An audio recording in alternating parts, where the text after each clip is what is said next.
1836 से 42 तक इनका शासनकाल रहा। इसके इसके समय की सबसे महत्वपूर्ण घटना है प्रथम आंग्ल अफगान युद्ध 1839 से 42 तक हुआ। 1839 में इसने कलकत्ता से दिल्ली तक ग्रैंड ट्रंक रोड का मरम्मत करवाया। इसी के समय में भारतीय विद्यार्थियों को डॉक्टरी की शिक्षा हेतु विदेश जाने की अनुमति ब्रिटिश संसद ने प्रदान की। लॉर्ड एलिनब्रो 1842 से 44 ईस्वी। प्रथम आंग्ल अफगान युद्ध समाप्त हुआ। सिंध को अगस्त 1843 ईस्वी में पूर्ण रूप से ब्रिटिश साम्राज्य में मिला लिया गया। सिंध विजय के विषय में नेपियर का कथन है कि वह अफगानी तूफान की पूंछ थी। दास प्रथा का उन्मूलन इसी के समय में हुआ 1843 के एक्ट 5 के द्वारा। नोट, रविवार की छुट्टी की शुरुआत 1843 ईस्वी से हुई। रविवार की छुट्टी की शुरुआत 1843 ईस्वी से हुई। लॉर्ड हॉर्डिंग 1844 से 48 तक इनका शासनकाल रहा। इसके काल की सबसे महत्वपूर्ण घटना थी प्रथम आंग्ल सिख युद्ध 1845 से 46 में हुई। इसमें अंग्रेज विजयी हुए। इसने नरबली प्रथा पर प्रतिबंध लगाया। लॉर्ड डलहौजी का काल 1848 से 56 तक रहा। द्वितीय आंग्ल सिख युद्ध 1848 से 49 तथा पंजाब का ब्रिटिश शासन में विलय 29 मार्च 1849 इसी के काल में हुआ। जगत प्रसिद्ध सिख राज्य का प्रसिद्ध हीरा कोहिनूर महारानी विक्टोरिया को भेज दिया गया। द्वितीय आंग्ल सिख युद्ध के दौरान 3 युद्ध लड़े गए। प्रथम रामनगर का युद्ध 16 नवंबर 1848 में अनिर्णित। दूसरा चिलियालवाला का युद्ध 13 जनवरी 1849 में यह अनिर्णित रहा। तीसरा युद्ध गुजरात चिनाब की नदी के किनारे नामक स्थान पर 12 मार्च 1849 ईस्वी को हुआ, जिसमें सिख बुरी तरह पराजित हुए। द्वितीय आंग्ल वर्मा युद्ध और 1852 में लोअर वर्मा एवं पीगू को अंग्रेजी राज्य में मिला लिया गया। डलहौजी ने सिक्किम पर 2 अंग्रेज डॉक्टरों के साथ दुर्व्यवहार का आरोप लगाकर सन 1850 ईस्वी में उस पर अधिकार कर लिया। 1852 ईस्वी में एक इनाम कमीशन की स्थापना की गई। इसका उद्देश्य भूमि कर रहित जागीरों का पता करके उन्हें छीनना था। डलहौजी का शासनकाल उसके व्यक्तिगत सिद्धांत डॉक्ट्रिन ऑफ लैप्स के कारण अधिक याद किया जाता है। इस नीति के तहत अंग्रेजी साम्राज्य में विलय किए गए राज्य थे सर्वप्रथम सतारा 1848 में, जैतपुर बुंदेलखंड और संभलपुर उड़ीसा 1849 ईस्वी में, बघाट हिमाचल प्रदेश 1850 ईस्वी में, उदयपुर मध्य प्रदेश 1852 ईस्वी में, झांसी 1853 ईस्वी में और नागपुर 1854 ईस्वी में। 1856 ईस्वी में अवध को कुशासन का आरोप लगाकर अंग्रेजी राज्य में मिला लिया गया। उस समय अवध का नवाब वाजिद अली शाह था। नोट, 18वीं शताब्दी में अवध राज्य का संस्थापक शहादत खान था। 18वीं शताब्दी में अवध राज्य का संस्थापक शहादत खान था। 1856 ईस्वी में इसने तोपखाने के मुख्यालय को कलकत्ता से मेरठ स्थानांतरित किया और सेना का मुख्यालय शिमला में स्थापित किया। शिक्षा संबंधी सुधारों में डलहौजी ने 1854 ईस्वी के उड डिस्पैच को लागू किया। इसके अनुसार जिलों में एंग्लो वर्नाक्यूलर स्कूल, प्रमुख नगरों में सरकारी कॉलेजों तथा लॉर्ड कैनिंग के समय में 1857 ईस्वी में तीनों प्रेसिडेंसियों कलकत्ता, मद्रास एवं बंबई में एक एक विश्वविद्यालय स्थापित किए गए एवं साथ ही प्रत्येक प्रदेश में एक शिक्षा निदेशक नियुक्त किया गया। डलहौजी को भारत में रेलवे का जनक माना जाता है। इसी के समय भारत में पहली बार 16 अप्रैल 1853 ईस्वी में बंबई से थाने के बीच 34 किलोमीटर तक प्रथम रेल चलाई गई। सन 1854 ईस्वी में नया पोस्ट ऑफिस एक्ट पारित हुआ और भारत में पहली बार डाक टिकट का प्रचलन प्रारंभ हुआ। इसने पृथक रूप से भारत में पहली बार सार्वजनिक निर्माण विभाग की स्थापना की। इसने सन 1854 ईस्वी में एक स्वतंत्र विभाग के रूप में लोक सेवा विभाग की स्थापना की। इसी के समय में 1853 ईस्वी में कलकत्ता एवं आगरा के बीच पहली बार बिजली से संचालित तार सेवा शुरू हुई। इसने शिमला को ग्रीष्मकालीन राजधानी बनाया। 1853 ईस्वी के चार्टर एक्ट के द्वारा कंपनी के संचालक मंडल से कंपनी के प्रशासनिक अधिकारियों की नियुक्ति का अधिकार वापस ले लिया गया और 1853 ईस्वी से ही अधिकारियों की नियुक्ति के लिए प्रतियोगिता परीक्षा की व्यवस्था की गई, जिसके लिए उम्र सीमा 18 से 23 वर्ष रखी गई। नोट, सत्येंद्रनाथ टैगोर पहले भारतीय थे जिन्होंने 1863 ईस्वी में लंदन में हुई सिविल सेवा परीक्षा में सफलता प्राप्त की थी। 1922 ईस्वी में इलाहाबाद, भारत एवं लंदन दोनों स्थानों पर साथ साथ सिविल सेवा परीक्षा का आयोजन किया जाने लगा। डलहौजी ने नरबली प्रथा को रोकने का भी प्रयास किया। लॉर्ड कैनिंग 1856 से 62 तक यह भारत में कंपनी द्वारा नियुक्त अंतिम गवर्नर जनरल था तथा ब्रिटिश सम्राट के अधीन नियुक्त भारत का प्रथम वायसराय था। इसके समय की सबसे महत्वपूर्ण घटना थी सन 1857 ईस्वी का ऐतिहासिक विद्रोह। इसी विद्रोह के बाद प्रशासनिक सुधार के अंतर्गत भारत का शासन कंपनी के हाथों से सीधे ब्रिटिश सरकार के नियंत्रण में ले लिया गया। कैनिंग के समय 1861 में उच्च न्यायालय अधिनियम बनाया गया, जिसके अनुसार पुरानी सुप्रीम कोर्ट और सदर अदालतों को समाप्त कर दिया गया तथा कलकत्ता, मद्रास तथा बंबई में एक एक उच्च न्यायालय की स्थापना की गई। नोट, 1866 में आगरा में एक उच्च न्यायालय की स्थापना की गई, जिसे 1875 में इलाहाबाद स्थानांतरित कर दिया गया। कैनिंग के समय में ही 1856 ईस्वी में विधवा पुनर्विवाह अधिनियम स्वतंत्र रूप से लागू हुआ। विधवा पुनर्विवाह अधिनियम के नियम 15 द्वारा विधवा विवाह को वैध करार देते हुए पैदा होने वाले बच्चों को वैध माना गया। भारत में पहला कानूनी विधवा विवाह कलकत्ता में 7 दिसंबर 1856 ईस्वी को ईश्वरचंद्र विद्यासागर की प्रेरणा और देखरेख में संपन्न हुआ। 1856 में पैतृक संपत्ति से संबंधित जो कानून बनाया गया, उसके अनुसार यह निश्चित किया गया कि धर्म परिवर्तन करने पर किसी व्यक्ति को उसकी पैतृक संपत्ति से वंचित नहीं किया जाएगा। 1857 ईस्वी में कैनिंग के समय ही महालेखा परीक्षक पद का सृजन किया गया, जो स्वतंत्रता के बाद नियंत्रक एवं महालेखा परीक्षक कहलाएगा। भारत शासन अधिनियम 1858 ईस्वी के तहत मुगल साम्राज्य के पद को समाप्त कर दिया गया। मैकाले द्वारा प्रारूपित दंड संहिता को 1858 में कानून बना दिया गया तथा 1859 ईस्वी में अपराध विधान संहिता लागू की गई। व्यापगत सिद्धांत डॉक्ट्रिन ऑफ लैप्स यानी राज्य विलय की नीति को समाप्त कर दिया गया। 1861 ईस्वी में इंडियन काउंसिल एक्ट पारित हुआ तथा पोर्टफोलियो प्रणाली लागू की गई। लॉर्ड एल्गिन 1862 से 63 ईस्वी, इसने वहाबी आंदोलन का दमन किया। 1863 ईस्वी में धर्मशाला हिमाचल प्रदेश में इसकी मृत्यु हो गई। लॉर्ड लॉरेंस 1864 से 69 ईस्वी, 1865 ईस्वी में भूटान ने ब्रिटिश साम्राज्य पर आक्रमण किया। अफगानिस्तान के संबंध में इसने अहस्तक्षेप की नीति अपनाई जिसे शानदार निष्क्रियता के नाम से जाना जाता है। इसी के समय में उड़ीसा में सन 1866 ईस्वी में तथा बुंदेलखंड एवं राजपूताना में 1868 से 69 में भीषण अकाल पड़ा। इसने हेनरी कैंपवेल के नेतृत्व में एक अकाल आयोग का गठन किया। सन 1865 ईस्वी में इसके द्वारा भारत एवं यूरोप के बीच प्रथम समुद्री टेलीग्राफ सेवा शुरू की गई। लॉर्ड मेयो 1869 से 72 ईस्वी तक, लॉर्ड मेयो ने अजमेर में 1872 ईस्वी में मेयो कॉलेज की स्थापना की। इसने सन 1872 ईस्वी में एक कृषि विभाग की स्थापना की। भारत में अंग्रेजों के समय में प्रथम जनगणना 1872 ईस्वी में लॉर्ड मेयो के कार्यकाल में ही हुआ। एक अफगान शेर अली अफरीदी ने 8 फरवरी 1872 ईस्वी में पोर्ट ब्लेयर में चाकू मारकर इसकी हत्या कर दी। लॉर्ड नॉर्थब्रुक 1872 से 76 ईस्वी, इसके समय में बंगाल में भयानक अकाल पड़ा। इसने बड़ौदा के मल्हार राव गायकवाड़ को भ्रष्टाचार के आरोप में पदच्युत कर मद्रास भेज दिया। लॉर्ड नॉर्थब्रुक ने यह घोषणा की, मेरा उद्देश्य करों को हटाना तथा अनावश्यक वैधांतिक कार्रवाई को बंद करना है। पंजाब का प्रसिद्ध कूका आंदोलन इसी के समय में हुआ। इसी के समय में स्वेज नहर खुल जाने से भारत एवं ब्रिटेन के बीच व्यापार में वृद्धि हुई। लॉर्ड लिटन 1876 से 1880 ईस्वी, यह एक प्रसिद्ध उपन्यासकार, निबंध लेखक एवं साहित्यकार था। साहित्य आकाश में इसे यौवन मेरिडिथ के नाम से जाना जाता था। इसके समय में बम्बई, मद्रास, हैदराबाद, पंजाब, मध्य भारत आदि में भयानक अकाल पड़ा। लिटन ने रिचर्ड स्ट्रैची की अध्यक्षता में 1778 में एक अकाल आयोग की नियुक्ति की। 1 जनवरी 1877 ईस्वी को ब्रिटेन की महारानी विक्टोरिया को कैसर-ए-हिंद की उपाधि से सम्मानित करने के लिए दिल्ली दरबार का आयोजन किया गया। मार्च 1878 ईस्वी में लिटन ने भारतीय समाचार पत्र अधिनियम वर्नाक्युलर प्रेस एक्ट पारित कर भारतीय समाचार पत्रों पर कठोर प्रतिबंध लगा दिए, विशेषकर राष्ट्रवादी समाचार पत्र सोम प्रकाश को प्रतिबंधित करने के लिए।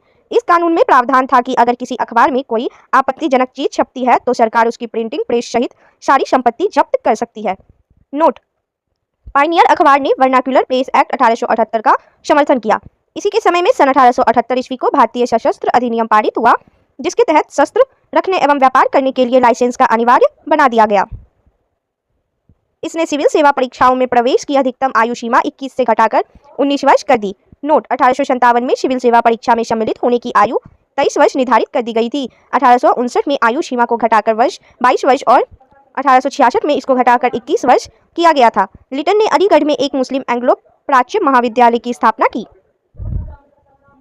लॉर्ड रिपन 1880 से 1884 ईस्वी, प्रधानमंत्री ग्लैडस्टोन के परामर्श पर रिपन ने सर्वप्रथम समाचार पत्रों की स्वतंत्रता को बहाल करते हुए सन 1882 ईस्वी में वर्नाक्युलर प्रेस एक्ट को समाप्त कर दिया और भारतीय भाषाओं में प्रकाशित होने वाली समाचार पत्रों को भी वही सुविधाएं दी गई जो अन्य समाचार पत्रों को प्राप्त थी। इसने सिविल सेवा में प्रवेश की अधिकतम आयु सीमा को 19 वर्ष से बढ़ाकर 21 वर्ष कर दिया। इसने स्थानीय स्वशासन की शुरुआत की।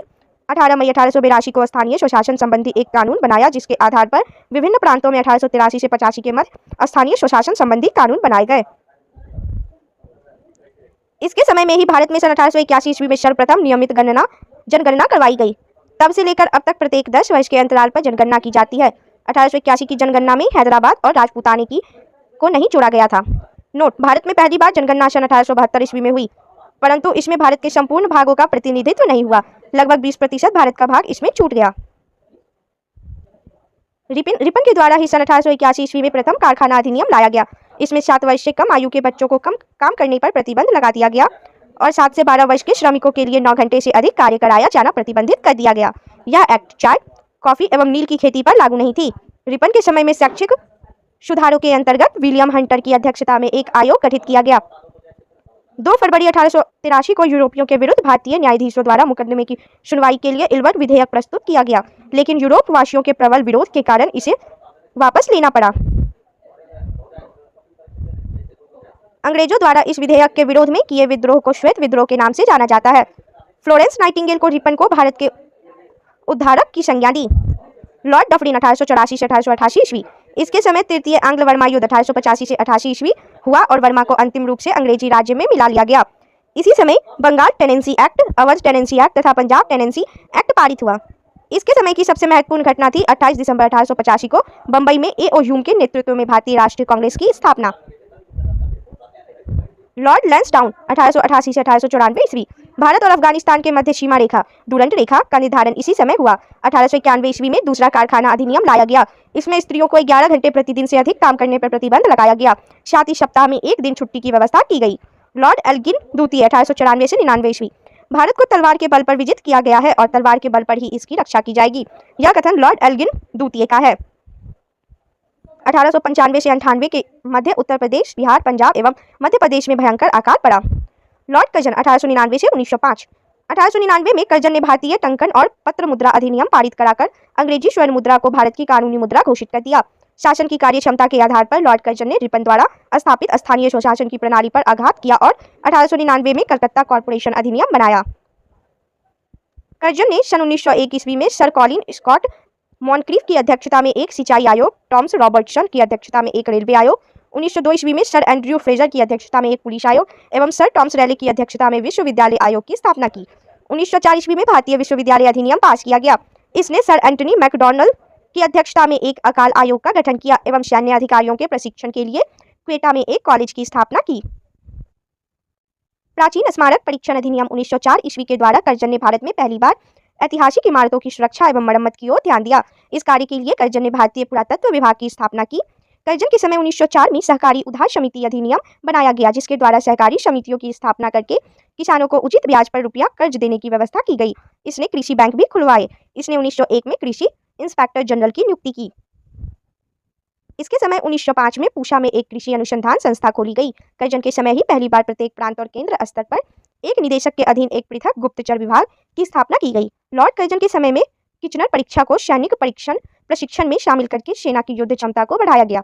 इसी के कार्यकाल के दौरान कलकत्ता में विक्टोरिया मेमोरियल हॉल का निर्माण हुआ। कर्जन ने भारत विरोधी कार्यों में सर्वाधिक महत्वपूर्ण कार्य था। 1905 ईस्वी में बंगाल का विभाजन। 19 जुलाई 1905 ईस्वी को बंगाल विभाजन के निर्णय की घोषणा शिमला में की गई और इसका प्रारूप प्रकाशित किया गया। सितंबर 1905 में उसे सम्राट ने भी स्वीकृति दे दी। 16 अक्टूबर 1905 को इस बंगाल विभाजन की योजना को लागू किया गया। बंगाल को दो प्रांतों में बांट दिया गया, एक पूर्वी बंगाल और असम प्रांत, दूसरा पश्चिमी बंगाल। पूर्वी बंगाल का मुख्यालय ढाका में बनाया गया। पूर्वी बंगाल का लेफ्टिनेंट गवर्नर ब्लूमफील्ड फुलर को पश्चिमी बंगाल का लेफ्टिनेंट गवर्नर एंड्रयू फ्रेजर को बनाया गया। गवर्नर जनरल की कार्यकारिणी के सैनिक सदस्य के अधिकारियों के प्रश्न पर कर्जन का प्रधान सेनापति किचनर से मतभेद हो गया, जिसमें भारत सचिव ने किचनर का पक्ष लिया। इससे असंतुष्ट होकर अगस्त 1905 में लॉर्ड कर्जन ने त्यागपत्र दे दिया। लॉर्ड मिंटो द्वितीय 1905 से 1910 ईस्वी। इसके समय में आगा खान एवं सलीम उल्लाह खान के द्वारा ढाका में 1906 ईस्वी में मुस्लिम लीग की स्थापना की गई। 1907 के कांग्रेस के सूरत अधिवेशन में कांग्रेस का विभाजन हो गया। इसके शासनकाल में 1907 ईस्वी में आंग्ल एवं रूसी प्रतिनिधि मंडलों के बीच बैठक हुई। समाचार पत्र अधिनियम प्रेस एक्ट 1908 पारित हुआ। बाल गंगाधर तिलक की राजद्रोह के आरोप में 22 जुलाई 1908 को गिरफ्तारी एवं 6 वर्ष की सजा हुई। गवर्नर जनरल की काउंसिल के सदस्य के रूप में एसपी सिन्हा की नियुक्ति की गई। मुसलमानों के लिए अलग निर्वाचन व्यवस्था मार्लियामेंटो सुधार अधिनियम 1909 ईस्वी के द्वारा किया गया। लॉर्ड हॉर्डिंग द्वितीय 1910 से 1916 ईस्वी। इसके समय में ब्रिटेन के राजा जॉर्ज पंचम भारत आए। 12 दिसंबर 1911 ईस्वी में दिल्ली में एक भव्य दरबार का आयोजन हुआ। यहाँ पर बंगाल विभाजन को रद्द करने की घोषणा की गई एवं भारत की राजधानी कलकत्ता से दिल्ली स्थानांतरित करने की घोषणा की गई। 1912 ईस्वी में दिल्ली भारत की राजधानी बनी। 23 दिसंबर 1912 ईस्वी को लॉर्ड हॉर्डिंग पर दिल्ली में बम फेंका गया। इस कांड में भाई बाल मुकुंद को फांसी की सजा दी गई। इसी के समय 28 जुलाई 1914 को प्रथम विश्व युद्ध प्रारंभ हुआ। इसी के शासनकाल में फिरोज शाह मेहता ने बॉम्बे क्रॉनिकल एवं गणेश शंकर विद्यार्थी ने प्रताप का प्रकाशन किया। 1916 ईस्वी में लॉर्ड हॉर्डिंग को बनारस हिंदू विश्वविद्यालय का कुलाधिपति नियुक्त किया गया।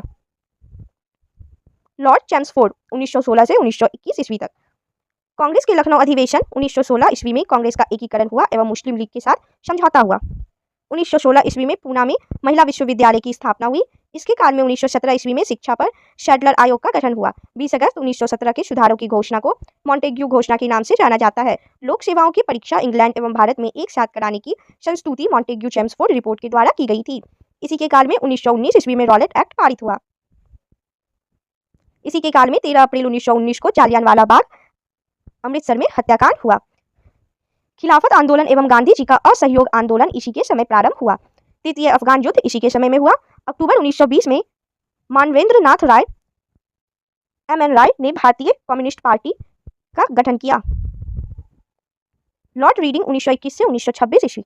1921 ईस्वी में मोपला विद्रोह हुआ। इसके काल में ही प्रिंस ऑफ वेल्स ने नवंबर 1921 ईस्वी में भारत की यात्रा की। इस दिन पूरे भारत में हड़ताल का आयोजन किया गया। 5 फरवरी 1922 को घटी चौरी चौरा कांड उत्तर प्रदेश के गोरखपुर जिले में के बाद गांधी जी ने अपना असहयोग आंदोलन वापस ले लिया। भारत में 1922 से इलाहाबाद में सिविल सेवा परीक्षा की शुरुआत हुई। 1922 में विश्व भारती विश्वविद्यालय ने कार्य करना प्रारंभ किया। 1923 ईस्वी में चित्तरंजन दास एवं मोतीलाल नेहरू ने इलाहाबाद में कांग्रेस के अंतर्गत स्वराज पार्टी की स्थापना की। 1923 ईस्वी के चुनाव में इस दल को मध्य प्रांत एवं बंगाल में पूर्ण बहुमत मिला। 1925 ईस्वी में प्रसिद्ध आर्य समाजी राष्ट्रवादी नेता स्वामी श्रद्धानंद की हत्या कर दी गई। लॉर्ड इरविन 1926 से 1931। 3 फरवरी 1928 ईस्वी साइमन कमीशन बंबई पहुंचा। लाला लाजपत राय की मृत्यु के बदले में भारतीय चरमपंथियों द्वारा दिल्ली के असेंबली हॉल में 1929 ईस्वी में बम फेंका गया। लाहौर जेल में जतिन दास ने 13 जुलाई 1929 को भूख हड़ताल शुरू की। वह भूख हड़ताल के 64वें दिन 13 सितंबर 1929 को उनकी मृत्यु हो गई। भूख हड़ताल के कारण भारतीय एवं अंग्रेज कैदियों के बीच व्यवहार में किया जाने वाला भेदभाव था। 1929 ईस्वी में कांग्रेस के लाहौर अधिवेशन में पूर्ण स्वराज का लक्ष्य निर्धारित किया गया और 26 जनवरी 1930 को स्वतंत्रता दिवस मनाने की घोषणा की गई। सविनय अवज्ञा आंदोलन के दौरान महात्मा गांधी को 5 मई 1930 ईस्वी को गिरफ्तार कर लिया गया। 25 जनवरी 1931 को वाइसराय इरविन बिना कोई शर्त के उन्हें रिहा कर दिया। 12 नवंबर 1930 ईस्वी में लंदन में प्रथम गोलमेज सम्मेलन हुआ। इस सम्मेलन में कांग्रेस ने भाग नहीं लिया। 4 मार्च 1931 को गांधी इरविन समझौते पर हस्ताक्षर किया गया और साथ ही सविनय अवज्ञा आंदोलन को स्थगित किया गया।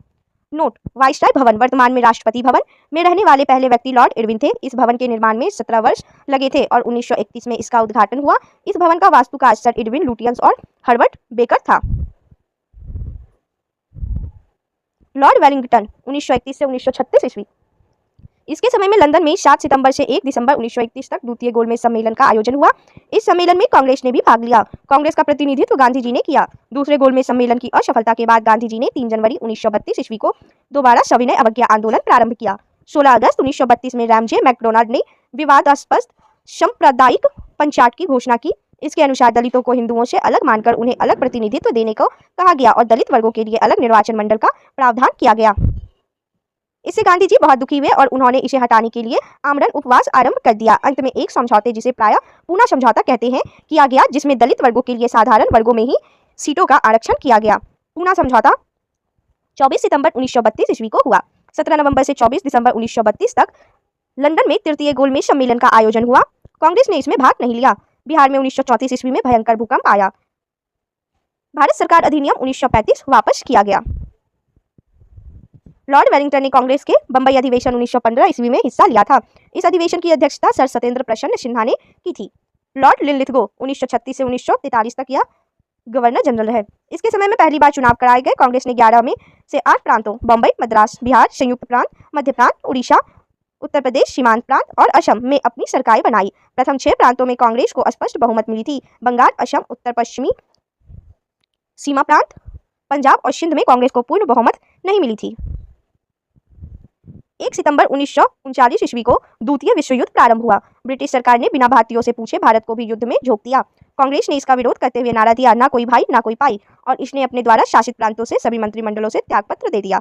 1 मई 1939 में सुभाष चंद्र बोस ने फॉरवर्ड ब्लॉक नाम की एक नई पार्टी बनाई। मार्च 1940 ईस्वी में लीग के लाहौर अधिवेशन में पहली बार पाकिस्तान की मांग की गई। इस प्रस्ताव का प्रारूप सिकंदर हयात खान ने बनाया था और फजलुल हक ने प्रस्तुत किया। खलीकुज्जमा ने उसका समर्थन किया था। 8 अगस्त 1940 ईस्वी को अगस्त प्रस्ताव अंग्रेजों द्वारा लाया गया। मार्च 1942 ईस्वी में क्रिप्स मिशन भारत आया। कांग्रेस और मुस्लिम लीग दोनों ने क्रिप्स प्रस्तावों को अस्वीकार कर दिया। पंडित जवाहरलाल नेहरू एवं मौलाना आजाद क्रिप्स मिशन के साथ कांग्रेस के आधिकारिक वार्ताकार थे। 9 अगस्त 1942 को कांग्रेस ने भारत छोड़ो आंदोलन प्रारंभ किया। भारत छोड़ो आंदोलन को अगस्त क्रांति के नाम से भी जानते हैं। 1943 ईस्वी में बंगाल में भयानक अकाल पड़ा। लॉर्ड वेवेल 1944 से 1947 ईस्वी। वाइसराय वेवेल ने 25 जून 1945 ईस्वी को शिमला में एक सम्मेलन बुलाया। इस सम्मेलन में कांग्रेस प्रतिनिधि मंडल का नेतृत्व अबुल कलाम आजाद ने किया था। गांधी जी ने सम्मेलन में भाग नहीं लिया, यद्यपि वे शिमला में उपस्थित रहे। सम्मेलन के दौरान मुस्लिम लीग द्वारा यह शर्त रखी गई कि वाइसराय की कार्यकारिणी परिषद में नियुक्त होने वाले सभी मुस्लिम सदस्यों का चयन वह स्वयं करेगी। मुस्लिम लीग का यह अड़ियल रुख 14 जुलाई तक बना रहा। अतः वेवेल 14 जुलाई 1945 को सम्मेलन के विफलता की घोषणा की। 1945 में बनी क्लीमेंट एटली की अध्यक्षता वाली लेबर पार्टी की सरकार द्वारा की गई प्रथम कार्यवाही के अंतर्गत भारत में आम चुनाव करवाना था। दिसंबर 1945 में घोषित चुनाव परिणामों में केंद्रीय विधानसभा तथा प्रांतीय विधानमंडलों में कांग्रेस को पर्याप्त बहुमत मिला। केंद्रीय विधानसभा में कांग्रेस को निर्वाचन क्षेत्रों में 91.3% मत मिले। मुस्लिम लीग ने सभी मुस्लिम सीटें जीत ली। प्रांतीय विधानमंडल में कांग्रेस को बंबई, मद्रास, संयुक्त प्रांत बिहार, उड़ीसा और मध्य प्रांत में पूर्ण बहुमत मिला। मुस्लिम लीग को बंगाल तथा सिंध में बहुमत मिला। पंजाब में कांग्रेस, अकालियों और यूनियनिस्ट पार्टी की साझा सरकार बनी। कैबिनेट मिशन 1946 ईस्वी में भारत आया। इस मिशन के सदस्य थे स्टेफोर्ड क्रिप्स, पैट्रिक लॉरेंस, एवी अलेक्जेंडर। 20 फरवरी 1947 ईस्वी में प्रधानमंत्री लॉर्ड क्लीमेंट एटली लेबर पार्टी ने हाउस ऑफ कॉमन्स में यह घोषणा की कि जून 1948 ईस्वी तक प्रभुसत्ता भारतीयों के हाथ में दे देंगे। लॉर्ड माउंटबेटन मार्च 1947 से जून 1948 तक गवर्नर जनरल रहे। सत्ता हस्तांतरण के लिए 24 मार्च 1947 को भारत का गवर्नर जनरल लॉर्ड माउंटबेटन को बनाया गया। 3 जून 1947 ईस्वी को माउंटबेटन योजना घोषित, इसमें भारत विभाजन शामिल था। 4 जुलाई 1947 को ब्रिटिश संसद में एटली द्वारा भारतीय स्वतंत्रता विधेयक प्रस्तुत किया गया, जिसे 18 जुलाई को स्वीकृति मिली। विधेयक के अनुसार भारत और पाकिस्तान 2 स्वतंत्र राष्ट्रों की घोषणा की गई। 15 अगस्त 1947 ईस्वी को भारत स्वतंत्र हुआ। स्वतंत्र भारत का प्रथम गवर्नर जनरल लॉर्ड माउंटबेटन हुए। नोट: स्वतंत्र भारत के प्रथम एवं अंतिम भारतीय गवर्नर जनरल चक्रवर्ती राजगोपालाचारी हुए। अंग्रेजी शासन के विरुद्ध महत्वपूर्ण विद्रोह कौन कौन से हुए? आंदोलन यानी विद्रोह, प्रभावित क्षेत्र और संबंधित नेता जिनके नेतृत्व में हुआ और समय। सन्यासी विद्रोह बिहार और बंगाल में हुआ, केना सरकार और द्विजन नारायण के नेतृत्व में 1760 से 1800 तक हुआ। फकीर विद्रोह बंगाल में हुआ, मजनून शाह व चिराग अली के नेतृत्व में 1776 से 77 तक। रंगपुर विद्रोह रंगपुर व दिनाजपुर बंगाल में हुआ, धीरज नारायण के नेतृत्व में 1783 में। पहाड़िया विद्रोह झारखंड का प्रथम जनजातीय विद्रोह था। संथाल परगना झारखंड में हुआ, रमना आहरी 1772, जगन्नाथ देव 1778 में, महेशपुर की रानी सर्वेश्वरी 1781-82 में इससे संबंधित थी। 1772 से 82 4 चरण 1772 4 चरण में यह विद्रोह हुआ। 1772, 1778, 1779 और 1781 से 82 में। चुआरो विद्रोह जंगल आंदोलन बांकुड़ा बंगाल में, महलधाल भूम, मानभूम और मिदनापुर यह सभी क्षेत्र इससे प्रभावित थे। इससे संबंधित थे जगन्नाथ सिंह 1769 से 71 तक यह संबंधित थे। मंगल सिंह 1782 से 84 तक, दुर्जन सिंह 1798 से 99 तक, कर्णगढ़ की रानी शिरोमणि 1799 में। यह आंदोलन 1769 से 1809 तक हुआ। चेरो विद्रोह झारखंड पलामू में हुआ, भूषण सिंह के नेतृत्व में 1800 में। पौलीगढ़ा का विद्रोह तमिलनाडु में हुआ, वीर पी कटावामन के नेतृत्व में 1799 से 1801 में। बेलाटम्पी विद्रोह ट्रावनकोर में हुआ, मेलुथाम्पी के नेतृत्व में 1808 से 9 में। भील विद्रोह पश्चिमी घाट में हुआ, शेवरम के नेतृत्व में 1825 से 31 तक। रामोशी विद्रोह पश्चिमी घाट में चित्तर सिंह के नेतृत्व में हुआ, 1822 से 29 तक। पागलपंथी विद्रोह असम में हुआ, टीपू के नेतृत्व में 1825 से 27 तक। अहोम विद्रोह असम में हुआ, गोमधर कुंवर के नेतृत्व में 1828 में। बहावी आंदोलन बिहार उत्तर प्रदेश में हुआ, सैयद अहमद तुतीमीर के नेतृत्व में 1831 में। कोल विद्रोह छोटा नागपुर झारखंड में हुआ, बुधू भगत के नेतृत्व में 1831 से 32 में। भूमिज विद्रोह गंगा नारायण का हंगामा झारखंड रांची में हुआ, गंगा नारायण सिंह के नेतृत्व में 1832 में। खासी विद्रोह असम में हुआ, तीरथ सिंह के नेतृत्व में 1833 में। कंद विद्रोह उड़ीसा में हुआ, चक्र विशोई के नेतृत्व में 1837 में। फड़ाईजी आंदोलन बंगाल में हुआ, सरियातुल्ला टूटू मियाँ के नेतृत्व में 1838 से 48 तक। नील विद्रोह बंगाल बिहार में हुआ, तिरुत सिंह के नेतृत्व में 1854 से 62 तक। संथाल विद्रोह बंगाल एवं बिहार में हुआ, सिद्धू कान्हू के नेतृत्व में 1855-56 में। मुंडा विद्रोह झारखंड में हुआ, बिरसा मुंडा के नेतृत्व में 1899 से 1900 में। पाइक विद्रोह उड़ीसा में हुआ, बख्शी जगबंधु के नेतृत्व में 1817 से 1825 तक। नील आंदोलन बंगाल में हुआ, दिगंबर के नेतृत्व में 1859 से 60 में। पावना विद्रोह पावना में हुआ, ईशान चंद्र राय एवं शंभू पाल के नेतृत्व में 1873 से 76 में। दक्कन विद्रोह महाराष्ट्र में हुआ, 1874 से 75 में। मोपला विद्रोह मालाबार केरल में हुआ, अली मुसलियार के नेतृत्व में 1920 से 22 में। कुका आंदोलन पंजाब में हुआ, भगत जवाहर मल के नेतृत्व में। रंपाउर का विद्रोह आंध्र प्रदेश में हुआ, सीताराम काजू के नेतृत्व में 1879 से 1922 तक। ताना भगत आंदोलन बिहार में हुआ, चित्रा भगत के नेतृत्व में 1914 में। तेंग भागा आंदोलन बंगाल में हुआ, कंपाराम सिंह एवं भवन सिंह के नेतृत्व में 1946 में। तेलंगाना आंदोलन आंध्र प्रदेश में हुआ, 1946 में। इसी सन्यासी विद्रोह का उल्लेख वंदे मातरम के रचयिता बंकिम चंद्र चटर्जी ने अपने उपन्यास आनंद मठ में किया है। तिलका मांझी ने भागलपुर के प्रथम कलेक्टर अगस्टस कैलेब्लैंड को 1784 ईस्वी में तीर एवं धनुष से जख्मी कर दिया था, जिससे उसकी मृत्यु हो गई। इसी कारण उसे गिरफ्तार कर 1785 ईस्वी में भागलपुर के बीच चौराहे पर बरगद के पेड़ से लटकाकर फांसी दे दी गई। तिलका मांझी का वास्तविक नाम जबड़ा पहाड़िया था। भागलपुर से राजमहल के बीच का क्षेत्र, जो दामन एक कोह के नाम से जाना जाता था, संथाल बहुल क्षेत्र था। गैर आदिवासी एवं अंग्रेजों के अत्याचार से तंग आकर यहाँ के संथालों ने अपने आप को संगठित कर लिया।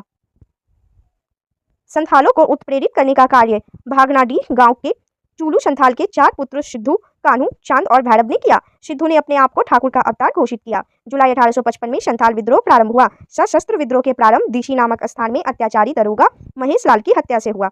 नोट: अहोम लोगों द्वारा लिखी गई ऐतिहासिक कृतियां बुरंजी कहलाती थी। बिरसा मुंडा का जन्म 15 नवंबर 1875 ईस्वी को खूंटी जिले के तमाड़ के निकट उलीहातू नामक गांव में हुआ था। 1895 में बिरसा ने अपने आप को ईश्वर का दूत घोषित किया। उड़ीसा के कंद आदिवासियों के बीच मारियाह प्रथा, मानव बलि प्रथा का प्रचलन था। नोट: भगत जवाहर मल के शिष्य राम सिंह ने 1872 ईस्वी में अंग्रेजों का कड़ाई से सामना किया। बाद में इन्हें कैद कर रंगून भेज दिया गया, जहां 1885 में इनकी मृत्यु हो गई। 1857 ईस्वी की महान क्रांति। 1856 में अंग्रेजों ने पुरानी बंदूक ब्राउन बैस के स्थान पर नई एनफील्ड राइफल का प्रयोग करने का निर्णय लिया। उसके लिए जो कारतूस बनाए गए, उन्हें राइफल में भरने से पहले मुंह से खोलना पड़ता था। इस कारतूसों में गाय और सुअर के चर्बी का प्रयोग किया गया था। यह चर्बी वाला कारतूस ही 1857 की क्रांति का प्रमुख कारण बना। 29 मार्च 1857 ईस्वी को मंगल पांडे नामक एक सैनिक ने बैरकपुर में गाय की चर्बी मिले कारतूसों को मुंह से काटने से स्पष्ट मना कर दिया और उसने लेफ्टिनेंट बागा एवं मेजर ह्यूसन को गोली मारकर हत्या कर दी। फलस्वरूप उसे गिरफ्तार कर 8 अप्रैल 1857 को फांसी दे दी गई। फांसी पर चढ़ने से पहले मंगल पांडे ने हल्ला बोलकर नारा दिया। मंगल पांडे का संबंध 34वां बंगाल नेटिव इन्फेंट्री BNI से था। 10 मई 1857 के दिन मेरठ की पैदल टुकड़ी 20 NI से 1857 ईस्वी की क्रांति की शुरुआत हुई। 1857 ईस्वी में क्रांति के समय भारत का गवर्नर जनरल लॉर्ड कैनिंग एवं इंग्लैंड के प्रधानमंत्री पार्मस्टेन थे। नोट: अंग्रेजी भारतीय सेना का निर्माण 1748 ईस्वी में आरंभ हुआ। उस समय मेजर स्ट्रिंजर लॉरेंस को अंग्रेजी भारतीय सेना का जनक पुकारा गया। अंग्रेजी भारतीय सेना का निर्माण 1748 ईस्वी में प्रारंभ हुआ। उस समय मेजर स्ट्रिंजर लॉरेंस को अंग्रेजी भारतीय सेना का जनक पुकारा गया। 1857 के विद्रोह के पश्चात सेना का पूर्ण रूप से पुनर्गठन किया गया, जिसका मुख्य उद्देश्य एक और विद्रोह न होने देना था। इसके लिए स्थापित पील कमीशन की रिपोर्ट पर सेना में भारतीय सैनिकों की तुलना में यूरोपीय सैनिकों का अनुपात बढ़ाया गया तथा उच्च सैनिक पदों पर अब भारतीयों की नियुक्ति पूर्ण रूप से प्रतिबंधित कर दी गई, जो पहले से ही प्रतिबंधित थी। बंगाल की सेना में यूरोपीय व भारतीय सैनिकों का अनुपात 1:2 रखा गया, जबकि बंबई मद्रास में 2:5 रखा गया। 1857 ईस्वी की क्रांति के बारे में इतिहासकारों का मत देखेंगे। मत और इतिहासकार: यह भारत का प्रथम स्वतंत्रता संग्राम था। यह BD सावरकर ने कहा था। यह राष्ट्रीय विद्रोह था। डिज़राइली ने कहा था। यह पूर्णतया सिपाही विद्रोह था। सर जॉन लॉरेंस एवं सीले ने कहा था। यह अंग्रेजों के विरुद्ध हिंदू एवं मुसलमानों का षड्यंत्र था। जेम्स ऑस्ट्रम और W टेलर का यह मत था। बर्बरता तथा सभ्यता के बीच युद्ध था। यह TR होम्स के द्वारा कहा गया था। यह धर्मांध का ईसाइयों के विरुद्ध युद्ध था। यह LER रीज ने कहा था। बिहार, अवध तथा अन्य उन स्थानों के व्यक्तियों को जिन्होंने 1857 ईस्वी की क्रांति में भाग लिया था, गैर लड़ाकू घोषित किया गया और सेना में उनकी संख्या कम कर दी गई तथा सिख, गोरखा और पठानों को, जिन्होंने 1857 की क्रांति को दबाने में अंग्रेजों की मदद की थी, लड़ाकू जातियां घोषित की गई और उन्हें बड़ी संख्या में सेना में भर्ती किया गया। नोट: भारतीय को सेना में ऊंचे से ऊंचा प्राप्त होने वाला पद सूबेदार का था। ह्यूमरोज ने लक्ष्मीबाई की वीरता से प्रभावित होकर कहा था कि क्रांतिकारियों में वह एक अकेली मर्द थी। 1857 ईस्वी की महान क्रांति के प्रमुख केंद्र थे।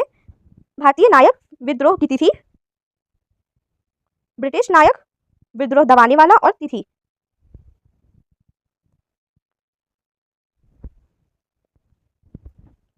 दिल्ली में क्रांति के समय बहादुर शाह जफर और बख्त खान भारत के नायक थे। यह विद्रोह 11 से 12 मई 1857 में हुई थी। इस विद्रोह को दबाने वाले निकलसन एवं हडसन थे, जिन्होंने 21 सितंबर 1857 में इस विद्रोह को दबाने का प्रयास किया। कानपुर में हुई क्रांति में भारतीय नायक थे नाना साहेब और तात्या तोपे। यह विद्रोह 5 जून 1857 को हुआ। इस विद्रोह में ब्रिटिश नायक थे कैंपवेल, जिन्होंने 7 सितंबर 1857 को इस विद्रोह को दबाने का प्रयास किया।